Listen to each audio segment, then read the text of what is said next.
shall be a fire, and the house of Joseph a flame, and the house of Esau for stubble. I'd like to use for a subject, who's on the Lord's side? Throughout antiquity, foolish people challenged God. It's an irrational and reckless contest, but man has been known for his recklessness since the fall of Adam. Lot's wife challenged God with her disobedience and lost. Pharaoh challenged God with his idol gods and lost. Herod challenged God with his superstitions and lost. The people of Jericho defied God, built a great wall around their city, and lost. Jonah challenged God and lost.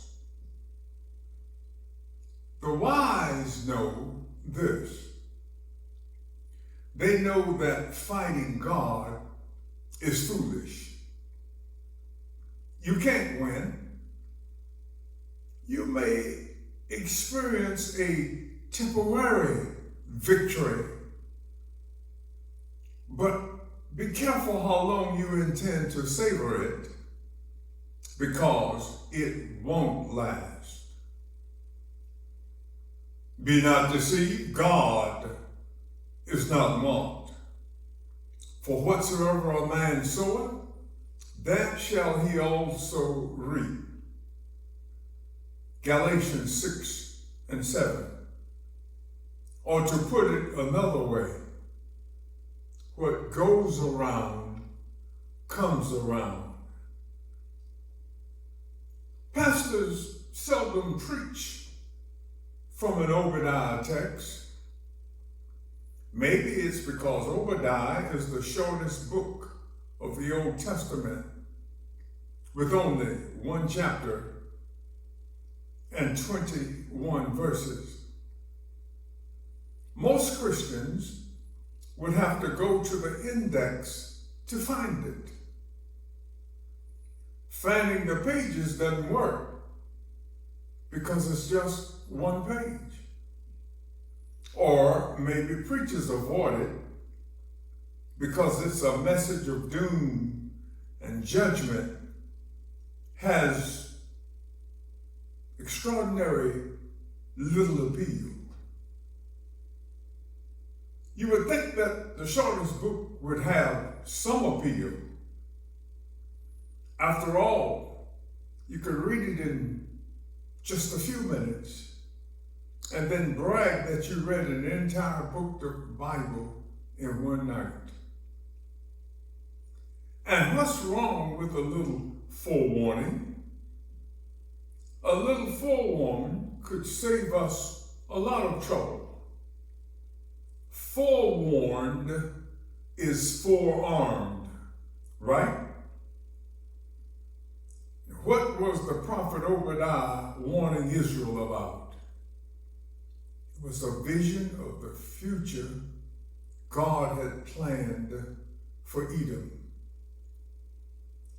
The Edomites and the Israelites are the oldest example we have of discord in human relationships. To say they didn't like each other is an understatement. They were at war with each other almost continually.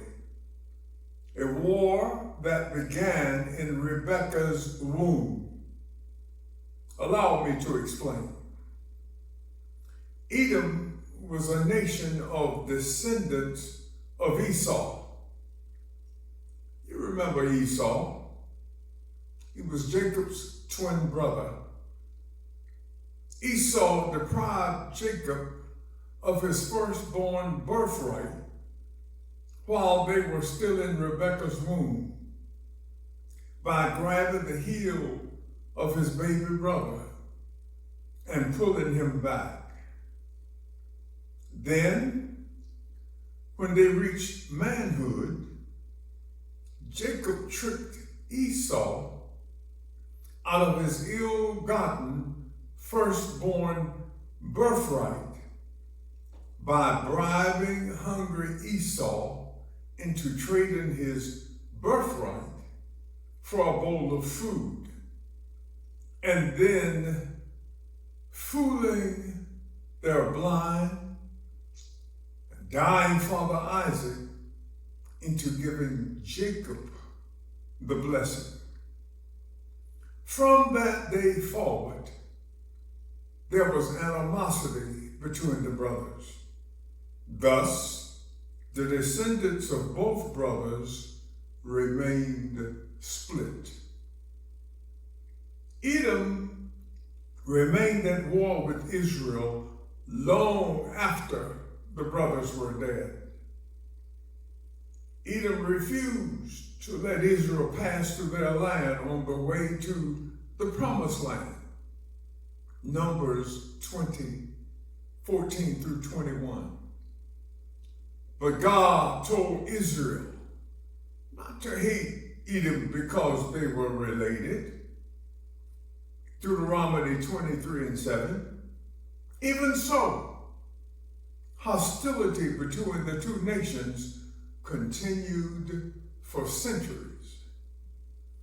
Saul, David, Joab, Solomon, all had problems with the sons of Edom.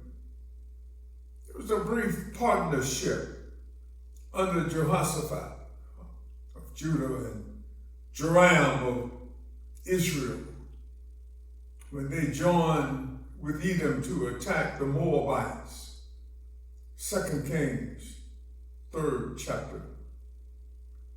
But then Edom joined the Ammonites and Moabites in an attack against Judah, only to end up defeated by the very nations they partnered with. Edom was always up to something. They pulled away from Judah and appointed their own king. They attacked Judah under King Ahaz. They even encouraged Babylon to completely destroy Jerusalem, God's holy city. The Edomites were driven from their land and ended up in Idumea, the Greek name for southern Judah. And here's a surprise for you. Herod, the great king of Judah, was an Idumean, a descendant of Esau. Obadiah warned of Edom's destruction. So what happened to the Edomites, who became known as the Idumeans? They were obliterated by Titus, the Roman general, in a rebellion against Rome. Only a few escaped, and they faded from history. If we allow Obadiah's warnings to filter into our own spirit, we can learn what caused the fall of the Edomites, and we will prayerfully stay on the Lord's side. First, they had an arrogance problem. If there was ever proof that pride goes before destruction and a haughty spirit before a fall, Proverbs 16 and 18, we only have to look to the Edomites from Esau to Herod the Great, arrogance was an issue. Edom thought they were the bomb. They were a world power in their day, with plenty of winning battles under their wing. And it took all the credit for their victories. Thus God said through Obadiah, "The pride of thine heart have deceived thee, whose habitation is high, who boastfully saith in his heart, who shall bring me down to the ground?" Verse 3. Ouch. As a nation, Edom obviously thought it was untouchable, unbeatable, impenetrable. But the verdict for their obstinacy was this: though thou exalt thyself as the eagle, and though thou set thy nest among the stars, thence will I bring thee down, saith the Lord. Verse 4. Arrogance is a problem today. We see it in 45 in the White House, who constantly says, "No one has ever done this before," or "No one has ever done this better than me." We see it in a Congress that takes its time to resolve issues that are critical to the daily lives of suffering people. We see it among local leaders. And yet, it is not solely a problem among leaders. It can be a problem for anyone, right down to the youngest child.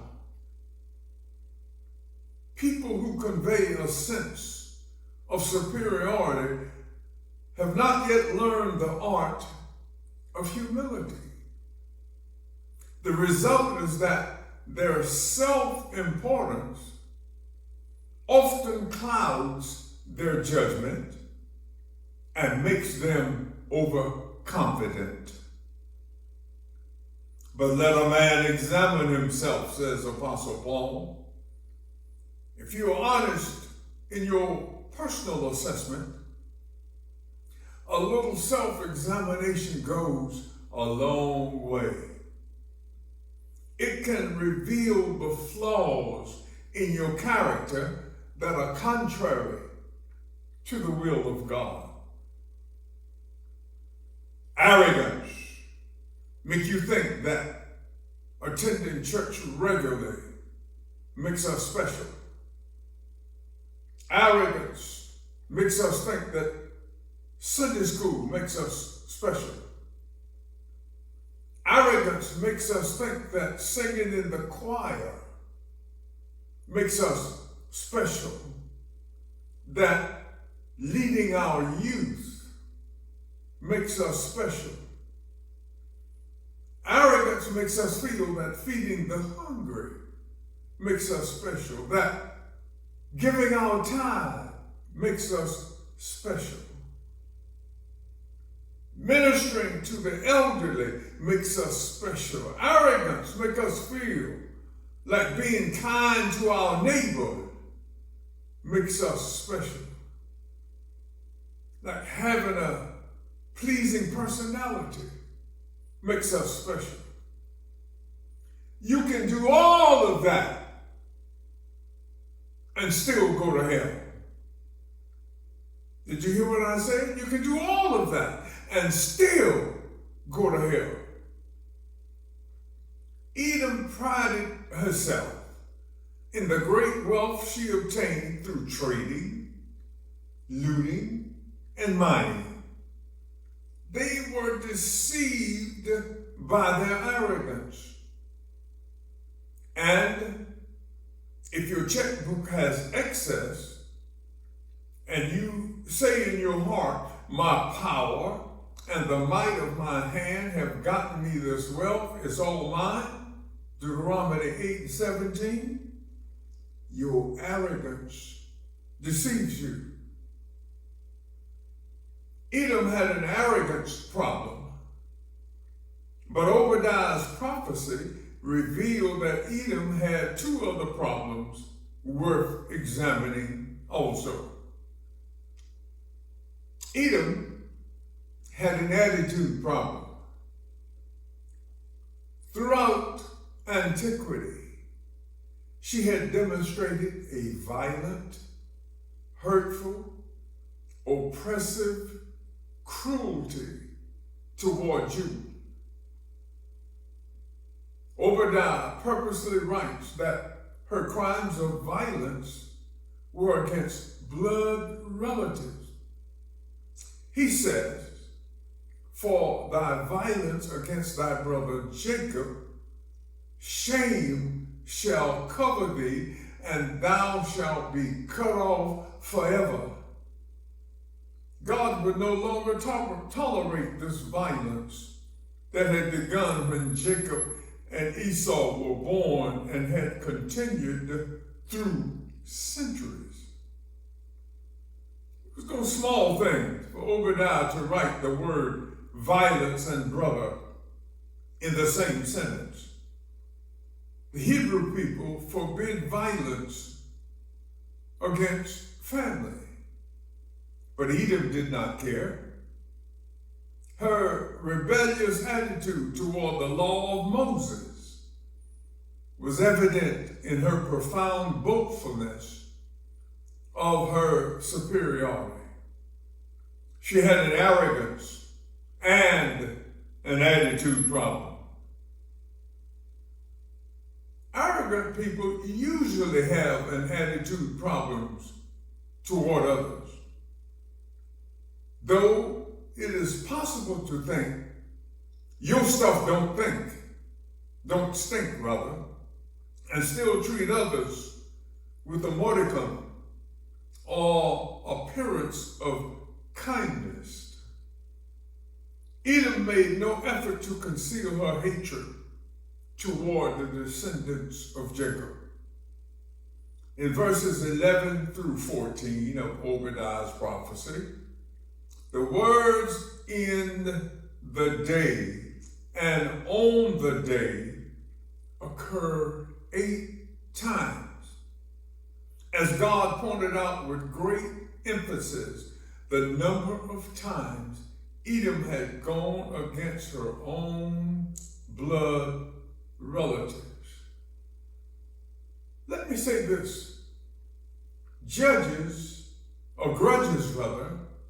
are never productive. Let me say it again. Grudges are never productive. Nothing good comes with a feud. Family grudges are even more damaging. They tear at the fiber of family structure.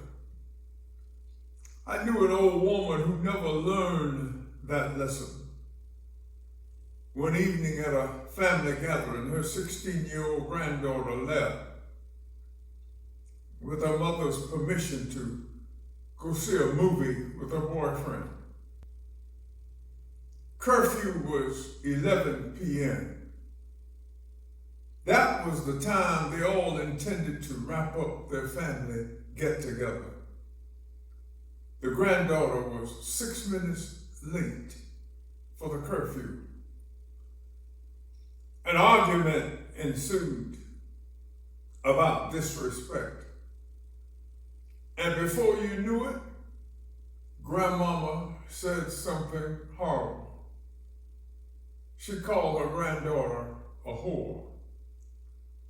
The mother jumped into silence grandmother, but the damage was already done.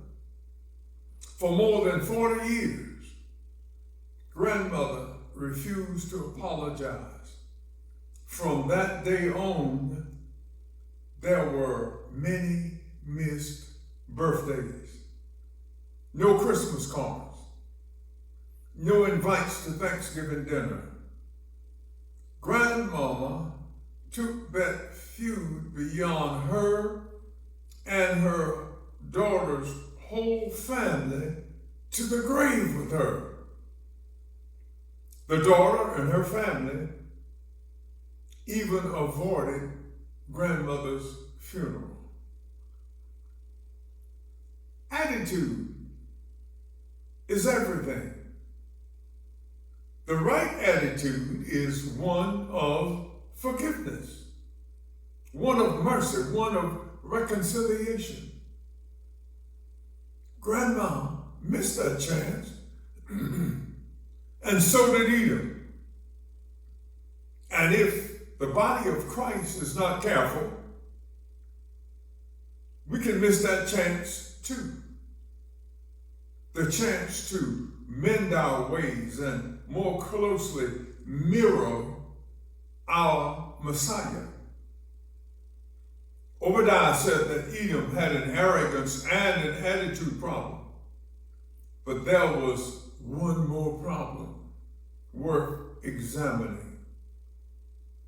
Edom had an action problem. Edom's crimes against Judah went far beyond spectators who rejoiced over Judah's misfortune. Edom's arrogance and wrong attitude led to sinful actions. Verse 13 and 14 refer to a time when the Philistines and the Arabians attacked Jerusalem in the days of Jehoram, Jehoshaphat's son. Edom participated in the atrocities of that war. They boldly entered Jerusalem's gates, the gates of the holy city, and looted the city's wealth, killing those who tried to escape. Then they handed over the survivors to the attacking armies. Violence in their hearts gave way to violent acts. Arrogance always leads to the wrong attitude, which ignites wrong action. We see it in Edom, and sadly, we see it in humanity, even today. The race to find a vaccine for COVID-19, for some, not a race to save humanity, but a race to make money. The move to cut back our postal service in the midst of a pandemic is not an attempt to save the post office, but rather to hinder our November election. The division of schism between white and black America has provoked violent actions, including death. A poor attitude toward immigrants has left millions of DACA dreamers without a permanent home and many more children at the Mexican border in cages. God warned Edom that they would be utterly destroyed. He said, and the house of Jacob shall be a fire, and the house of Joseph a flame, and the house of Esau for stubble. The house of Jacob and Joseph would remain a light to the world. But the house of Esau was doomed to destruction. How do we know that prophecy was of God? The test of a real prophecy is that it comes to pass. Edom is no longer traceable. no matter how much DNA or Ancestry.com attempts are made, no longer. We shall hear and heed the warning for ourselves. How much longer will the Lord tolerate the atrocities committed by his creation? Is COVID-19 a worldwide wake-up call? Who's on the Lord's side? Arrogance, wrong attitude, violent action would be the formula for certain obliteration had it not been for Jesus. Had it not been for Jesus. Those nations who repent will surely be saved. Christ's grace is sufficient for the poor, no matter how pathetic our poverty, for the weak, no matter how feeble our steps, for the burden, no matter how heavy our load, for the sick, no matter how painful our disease. Who's on the Lord's side? Who wants to be clothed, kept, enriched, strengthened, taught, molded, and guided by his grace? Who's on the Lord's side? Who wants to be pardoned, acquitted, free, welcome, and redeemed? Who's on the Lord's side? He gives mercy to the miserable.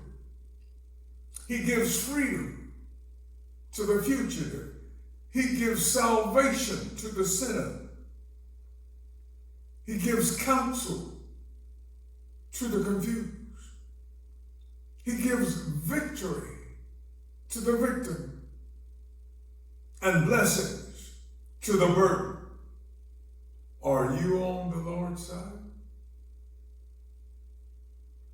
God bless you, and heaven smile upon you, is my prayer.